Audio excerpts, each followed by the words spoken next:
Dr. Rex, estoy rodeado. Son zombies. Demasiados. Necesito refuerzos ahora mismo. Repito, necesito refuerzos.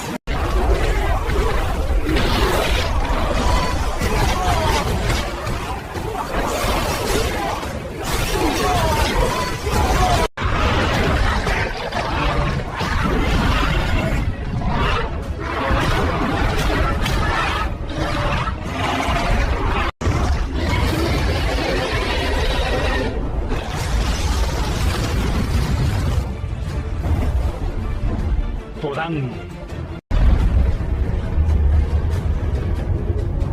Llegué tarde, pero estoy aquí.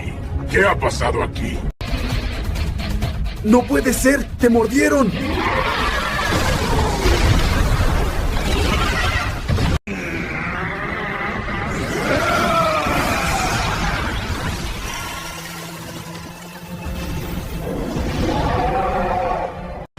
¿Diablo eres tú? Me alegra verte, bro. Lograste salvarme de mi perdición.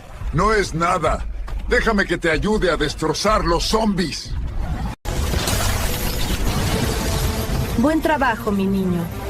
Ahora tengo que ir a otra parte.